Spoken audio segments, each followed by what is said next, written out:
राधे राधे भाई सभी को। अपना इकोनॉमिक्स का टॉपिक चल रहा था और इकोनॉमिक्स के टॉपिक में आपको बजट पढ़ा रहा था। हालांकि इस लेक्चर के आगे 2 क्लासें हो चुकी हैं जिसमें मैं आपको राजकोषीय घाटा अंत में जो लेक्चर हुआ था उसमें बताया था। राजकोषीय घाटे के बारे में बताया कि भाई जो सरकार होती है वो उसकी कितनी इनकम हुई है, कहाँ से उसको किन किन सोर्सों से उसको आय प्राप्त हुई है और उसने देश में कहाँ कहाँ पर पैसा खर्च किया है। ये जो पूरा है ना, जब वो दिखाती है कि उसने जो इनकम की है वो तो कम की है लेकिन उसने खर्चा ज़्यादा किया, इसी को क्या बोलते हैं अपन, राजकोषीय घाटा बोलते हैं। अब इस राजकोषीय घाटे को कवर अप करने के लिए, इसको संतुलित करने के लिए सरकार जो प्लान बनाती है, जो व्यवस्थाएं करती है, उसी को क्या बोलते हैं, हीनार्थ प्रबंधन बोलते हैं। इसी को क्या बोलते हैं, डेफिसिट फाइनेंस बोलते हैं। बात आई आपके समझ में। अब जब हीनार्थ प्रबंधन की बात करते हैं तो सरकार किन किन तरीकों से उस घाटे को कवर अप करेगी, तो ध्यान से समझिएगा। देखो, सरकार के पास 2 तरीके होते हैं। क्या तरीके होते हैं? या तो सरकार कहीं से ऋण लेगी, लोन लेगी, है ना, या फिर डिस इन्वेस्टमेंट करेगी यानी विनिवेश करेगी। अब देखो कैसे करेगी, है ना। जो घाटा हुआ उसको कवर अप करने के लिए या तो लोन लेगी। लोन अब 2 तरीके से लेगी, या तो आंतरिक लोन। अब आप बोलोगे आंतरिक लोन कैसा होता है भाई, और एक होता है बाह्य लोन, है ना। आंतरिक लोन मतलब कि ये हुआ कि भाई देश के अंदर ही कोई ऐसी संस्था है या फिर खुद ही उस शेयर मार्केट का उपयोग करके कैसे भी वहाँ से पैसा निकाले, वहाँ से पैसा बनाए सरकार। देखो, जब आंतरिक उसकी बात करते हैं तो इसमें 2 चीज़ें आती हैं। कौन कौन सी चीज़ें आती हैं? एक तो है इसमें आरबीआई, है ना, आरबीआई का सहयोग लेती है ना। और दूसरा है बाजार, जो शेयर मार्केट है उसकी, मार्केट की बात करते हैं।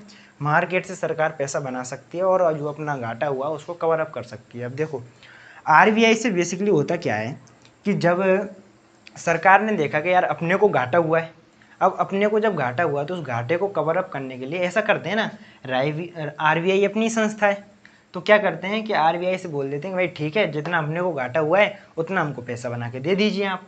जितना आप पैसा हमको बना के दे दोगे, जो घाटा हुआ है वो कवर अप हो जाएगा। लेकिन इसमें एक प्रॉब्लम थी, इसमें एक समस्या थी। क्या समस्या थी? अब आरबीआई तो नोट छाप के दे देगी, भाई ठीक है, सरकार को आरबीआई ने नोट छाप के दे दिए, लेकिन जो नोट छापे हैं क्या उसके बदले में देश में प्रोडक्शन हुआ है? इसलिए यदि आरबीआई ऐसा काम करती है ना तो उसकी जो रुपए की वैल्यू है, जो मुद्रा की वैल्यू है, वो गिर जाती है। इसीलिए आपने कभी सोचा है कि जो सरकार है, हमारे देश में इतनी गरीबी है, सरकार ने कभी ये क्यों नहीं सोचा कि भाई नोट छाप के लोगों की गरीबी मिटा दी जाए, नोट बांट दिए जाए, छाप छाप के नोट, है ना, तो नोट बांट दिए जाएं जिससे गरीबी नष्ट हो जाए। कभी सरकार ने सोचा होगा, लेकिन नहीं कर सकते ना भाई। नोट तो आप बांट दोगे, पैसा आप बना बना के छाप दोगे, घर की मशीनें हैं, घर का कागज है, आप बना के छाप दोगे और गरीबों तक पहुंचा दोगे। लेकिन जो देश में उस पैसे के बदले में क्या प्रोडक्शन हुआ है, क्या प्रोडक्टिविटी बढ़ी है? यदि ये काम नहीं हुए हैं तो जो आपकी वैल्यू है, जो आपने इतनी बना दी है, लेकिन उसकी जो वैल्यू है वो गिर जाएगी, बहुत ज़्यादा गिर जाएगी। आपका जो अंतर्राष्ट्रीय स्तर पर मुद्रा का जो मूल्य है वो बहुत ज़्यादा गिर जाएगा। इसलिए जो सरकार होती है वो पैसा नहीं छापती है ना, कि फालतू में ऐसे पैसा छाप दिया जाए।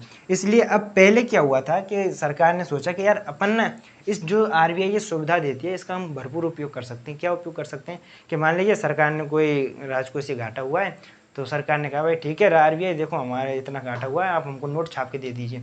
तो ऐसे तो क्या व्यवस्था बन गई। 1997 में क्या हुआ, 1997 में ये जो व्यवस्था थी ना, इस व्यवस्था को पूर्णतः समाप्त कर दिया गया। और क्या कहा गया कि भाई जो सरकार आरबीआई से यदि लोन लेती है तो उसको क्या कहा जाएगा, उसको कहा जाएगा आंतरिक सरकारी आंतरिक सरकारी प्रतिभूति, है ना। तो आरबीआई ने कहा कि भाई ठीक है तुम हमसे पैसा ले लो, लेकिन जब आप पैसा लोगे ना तो उसको हमें वापस चुकाना पड़ेगा, यानी सरकार को वापस आरबीआई को पैसा देना पड़ेगा। ये कहाँ से, ये कब आया? ये 1997 में ये सिद्धांत दिया। बहुत अच्छा था, है ना। वैसे फालतू में पैसा छापते, इससे अच्छा तो कम से कम सरकार यदि आरबीआई यदि सरकार को पैसा देती तो वापस में सरकार को आरबीआई को पैसा देना पड़ेगा। ये बातें आपके समझ में। देखो, बाजार से सरकार कैसे अपना जो घाटा है उसको कवर अप कर सकती है। जब सरकार यदि अपनी जो बॉन्ड्स होते हैं सरकार के पास, है ना, जब उन बॉन्ड्स को शेयर मार्केट में उतार देती है, उनको बेच देती है, तो बेचेगी तो सरकार को पैसा आएगा। पैसा आएगा तो जो घाटा हुआ है सरकार को, राजकोषीय घाटा हुआ है, उसको वो कवर अप कर सकती है। बात आई आप समझ में, है ना। यानी बॉन्ड्स बेच के भी वो अपना जो घाटा है उसको कवर अप कर सकती है। अच्छा भाई, ये लोन कैसे लेगी भाई? 2-3 तरीके हो सकते हैं, या तो वर्ल्ड बैंक से लेगी, है ना, या फिर IMF से लेगी। ये 2 बड़ी संस्थाएं हैं अंतर्राष्ट्रीय स्तर पर जो देशों को लोन देती है ना। और क्या हो सकता है भाई? कोई इंडिविजुअल किसी देश से अपन लोन ले सकते हैं, जैसे अमेरिका से ले लिया या UK से ले लिया, है ना, जो भी जिससे भी अपने अच्छे संबंध हैं, जिस जिस भी देश से, उससे अपन लोन ले सकते हैं। और क्या हो सकता है भाई? कोई संगठन है, जैसे कि मान लीजिए 3-4 देशों ने अपना संगठन बना के घूम रहे हैं, जैसे कि हम आसियान कंट्री की बात करते हैं, साउथ ईस्ट एशिया में जो देशों का संगठन है उसको आसियान बोलते हैं ना। उन्होंने अपना एक संगठन बना हुआ है, आसियान संगठन।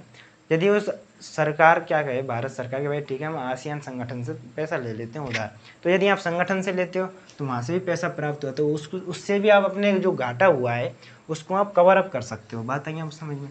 अच्छा, डिसइन्वेस्टमेंट की बात करूँ, विनिवेश। यदि सरकार जो सरकारी कंपनियां हैं उनको बेच देती है, उनमें अपनी हिस्सेदारी को कम कर देती है, उनके शेयरों को बेच देती है, तो वहाँ से भी सरकार को शेयर के बदले पैसा आएगा। सरकार जब कंपनी के शेयर बेचेगी किसी सरकारी कंपनी के, तो उसके बदले में सरकार को पैसा मिलेगा, तो उस सरकार से भी जो अपना जो सरकार राजकोषीय घाटा है उसको कवर अप कर सकती है। बात आई आपकी समझ में? तो ये तरीके होते हैं, सरकार है ना अलग अलग तरीक़ों से जो राजकोषीय घाटा है जो हर साल हर बार हर सरकार दिखाती है उससे वो कवर अप कर सकती है ना। ये तो हो गया हीनार्थ प्रबंधन की बात है। अब अगली बात ये है कि देखो, जब हम इकोनॉमिक्स पढ़ते हैं ना, तो सबसे ज़्यादा जो हिंदी मीडियम वाले बच्चे हैं ना उनके सामने सबसे बड़ी बाधा आती है भाई शब्दावली की। ऐसे ऐसे शब्द आते हैं जिनको पढ़ना बहुत बड़ा टास्क होता है, समझ में ही नहीं आते, क्वेश्चन में तो क्या हल करेंगे। तो कुछ टॉपिक हैं, है ना, कुछ मतलब उसके शब्दावली हैं जिनको समझना बहुत ज़्यादा आवश्यक है। क्या क्या है वो मैं थोड़ी बात कर लेता हूँ, है ना। देखो, मैंने आपको पूंजीगत राजस्व पढ़ाया था। क्या पढ़ाया था? पूंजीगत राजस्व, है ना। और पूंजीगत राजस्व में मैंने पढ़ाया था आपको कि पूंजीगत प्राप्तियाँ होती हैं और पूंजीगत खर्चा होता है ना। अब एक होता है पूंजीगत घाटा। पूंजीगत घाटा क्या हो गया भाई? जो पूंजीगत प्राप्तियां हैं, जो आय है, पूंजीगत आय हुई है वो कम है, लेकिन पूंजीगत खर्चा ज़्यादा हुआ है, तो क्या हो गया? पूंजीगत घाटा हो गया। अब एक चीज़ जो यहाँ समझने की क्या है कि ये जो पूंजीगत घाटा है ना, ये आर्थिक विकास के लिए संकेत देता है कि देश में आर्थिक विकास हो रहा है। अब आपके दिमाग घूम जाएगा, यार घाटे की बात हो रही है और आप बोल रहे हो कि आर्थिक विकास हो रहा है देश में, ये कैसे संभव है? अब इस चीज़ को आप ध्यान से समझिए, है ना। देखो, मैं क्या समझाने का प्रयास कर रहा हूँ कि जैसे कि मान लीजिए सरकार में देश में कोई भी इंफ्रास्ट्रक्चर का काम हो रहा है ना। अब जैसे कि मान लीजिए आज हमारे जो भी बड़े बड़े देश हैं, जो भी जिनकी बड़ी बड़ी इकोनॉमी है, चाहे वो अमेरिका हो, चाइना हो, है ना, तो इनके पास ना इनकी खुद की GDP से ज़्यादा इनके पास कर्जा है। क्यों है? क्योंकि जितनी बड़ी इकोनॉमी होती है ना उसके पास उतना ही कर्जा होता है। आज यदि सरकार चाहे कि यार हमको एक आज ब्रिज बनाना है, पुल बनाना है कहीं पर, अब सरकार देखा यार हमारे पास तो पैसा ही नहीं है, तो कैसे काम करेगी? या तो सरकार के पास 2 ऑप्शन है, या तो वो भाई पहले पैसा इकट्ठा करे उसके बाद निर्माण कार्य करे, या फिर कहीं से लोन ले ले, लोन लेने के बाद उस पुल का निर्माण कर दे, निर्माण करने के बाद वहाँ पर एक टोल प्लाजा लगा दे, वहाँ से टोल टैक्स इकट्ठा करो और बाद में जो भी लोन है उसको चुकाओ, उसकी इंटरेस्ट को चुकाओ। एक ये और हर सरकार यही उपाय अपनाती, क्योंकि इससे क्या है कि निर्माण के जो कार्य होते हैं, जो इंफ्रास्ट्रक्चर का काम होता है देश में बहुत जल्दी से होता है ना। आज मान लीजिए जैसे कि भारत में आज यदि हम सुदर्शन ब्रिज की बात करते हैं जो गुजरात में बना है, तो उसको पहले से कहीं से लोन लिया था, लोन लेने के बाद उसको बनाया गया, बनाने के बाद हम वहाँ पर एक टोल प्लाजा लगा दिया, वहाँ टोल टैक्स कटता है और फिर वहाँ से जो लोन लिया है उसको चुकाया जाता है। और यही हर जो सरकार होती है उसका काम होता है ना। हर सरकार यही काम करती है, चाहे वो कोई सी भी सरकार हो, कांग्रेस की हो, BJP की हो, कोई सा भी देश हो, यही काम करते हैं। आज यदि मैं आपको आंकड़े बताऊं तो देखो, हम अमेरिका की बात करते हैं ना, अमेरिका सबसे बड़ी सुपर पावर है, सबसे बड़ी, है ना, अर्थव्यवस्था है। USA इसकी कितनी GDP है? GDP यदि आज की तारीख में बात करूँ तो $27.5 ट्रिलियन के समथिंग इसकी GDP है। लेकिन इसके ऊपर यदि कर्जा है ना, कर्जे की बात करें ना, 30.1 ट्रिलियन डॉलर। GDP से ज़्यादा तो भाई साहब कर्जा है इसके पास। बात आई है समझ में? और फिर भी इतना डेवलप है। अच्छा सर, चाइना की बात करें, चाइना की बात करूं तो उसकी GDP है आज की तारीख में 17.7 ट्रिलियन डॉलर। 17.7 ट्रिलियन डॉलर उसकी चाइना की GDP है। लेकिन कर्जे की बात करूं तो उसे 14 ट्रिलियन डॉलर तो कर्जा है भाई साहब, इतना बड़ा कर्जा। यदि भारत की बात करें, हम इंडिया की बात करें, है ना, इंडिया की बात करूं तो इंडिया की GDP है ना कितनी है, $3.75 ट्रिलियन है आज की वर्तमान में ना। और यदि कर्जे की बात करूँ कि सरकार पे कर्जा कितना है, तो वो 205 लाख CR है, 205 लाख करोड़ है, जिसमें से 161 लाख करोड़ तो केवल सरकार के पास है, केंद्र सरकार के, और 44 लाख करोड़ तो राज्य सरकारों के पास कर्जा है ना। लेकिन ये कर्जा होना कोई ठीक है ना, लेकिन ज़्यादा है, आपका GDP से ज़्यादा है, आप इसकी इंटरेस्ट भी नहीं चुका पा रहे हो, कर्जे चुकाने की तो बात दूर है, तो वो बहुत ज़्यादा कहीं ना कहीं प्रभावित करता है अर्थव्यवस्था को। इसलिए ज़्यादा कर्जा नहीं होना चाहिए, लेकिन यदि आपकी अर्थव्यवस्था धीरे धीरे बढ़ रही है, धीरे धीरे, तो कर्जा बढ़ेगा, क्योंकि ऐसे ही विकास होता है, पहले आप कर्जा लेते हो, उसके बाद विकासात्मक कार्य होते हैं। आज जो लोग कहते हैं ना कि भाई देखो सरकार, कांग्रेस सरकार के समय इतना कर्जा था, आज ये 10 साल हो गए, पिछले 10 सालों में देखो मोदी गवर्नमेंट के समय इतना कर्जा हुआ है। तो भाई जैसे जैसे जैसे जैसे अर्थव्यवस्था बढ़ रही है, तो कर्जा भी बढ़ेगा, विकासात्मक कार्य भी तो बढ़ रहे हैं ना देश में। अब सरकार इस भरोसे तो बैठ नहीं सकती कि यार हमारे पास राजस्व आएगा, उसके बाद हम पैसा इकट्ठा करेंगे, उसके बाद हम विकासात्मक कार्य करेंगे, तो कितनी देरी हो जाएगी ना, है ना। काम 100 साल का लक्ष्य लेके चल रहे हैं, विकसित भारत बनेंगे, इस तरीके से सोचे तो 500 साल तक नहीं बनेगा हमारा विकसित भारत, है ना। तो ये चीज़ें समझने की हैं, ये आपको समझनी पड़ेंगी, है ना। बात आई आपके समझ में। अब जैसे कुछ शब्दावली हैं जिनकी मैं बात कर लेता हूँ आपसे, है ना। ये तो पूंजीगत घाटा हो गया है ना, जो आर्थिक विकास का सूचक होता है। यदि पूंजीगत घाटा हो रहा है देश में, तो वो आर्थिक विकास का सूचक है। बात आई आपके समझ में। एक होता है भाई साहब प्राथमिक घाटा, क्या होता है, पहले एक और उससे समझ लेते हैं। पहले एक होता है निवल राजकोषीय घाटा। निवल राजकोषीय घाटा, सर ये क्या होता है निवल राजकोषीय घाटा। निवल बोलते हैं प्योर, शुद्ध होता है ना, उसको बोलते हैं, है ना।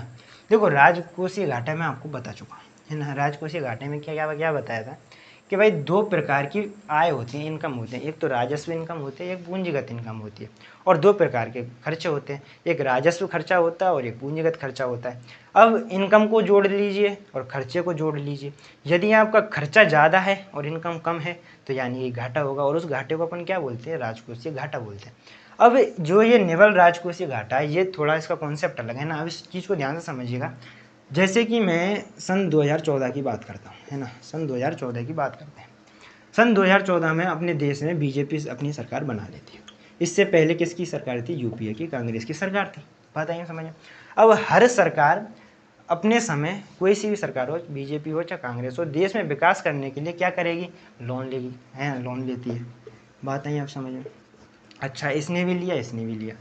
अब जब बीजेपी सरकार ने अपने काल में जब राजकोषीय घाटा दिखाया, क्या दिखाया, राजकोषीय घाटा, कि भाई हमको इतना घाटा हुआ है, राजकोषीय घाटा दिखाएगी, है ना। लेकिन राजकोषीय घाटे में जो, चाहे भली कांग्रेस सरकार ने लोन ले रखा हो, सरकार कोई सी भी हो, यदि किसी भी देश से वो लोन लेती है, तो वो देश के नाम पे होता है, ना कि सरकार के नाम पे। सरकार चेंज हो जाएगी तो ये नहीं है कि लोन भी आपका माफ़ कर दिया जाएगा, वो देश के नाम पे होता है। सरकार किसी की भी हो, उसको चुकाना ही होता है, कोई सी भी सरकार हो, है ना। अब जैसे ही कांग्रेस सरकार ने लोन लिया अपने काल में, और बीजेपी ने राजकोषीय घाटा दिखाया कि भाई हमको इतना राजकोषीय घाटा हुआ। अब इस राजकोषीय घाटे में से जो कांग्रेस सरकार के समय जो ऋण लिए गए थे, लोन लिए गए थे, उनको माइनस कर दिया जाए, यानी कि ऋणों को माइनस कर दिया जाए। पिछली सरकारों के जो ऋण हैं, लोन हैं, उनको माइनस कर दिया जाए, तो इसके बाद जो घाटा बचता है ना, वो क्या कहलाता है, निवल राजकोषीय घाटा। क्योंकि इसके बाद जो घाटा बचा है ना, केवल बीजेपी सरकार के समय जो घाटा हुआ है ना, उसी को बताया गया और वही यहाँ से निकलेगा। क्योंकि पिछली सरकार ने जो लोन लिया था उनको तो हमने माइनस कर दिया, तो अब कौन सा बचा, शुद्ध इस बार की जो सरकार है उसने कितना राजकोषीय घाटा दिखाया है।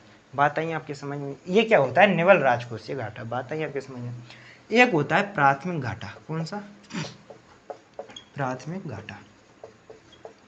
अच्छा सर, प्राथमिक घाटे में क्या होता है।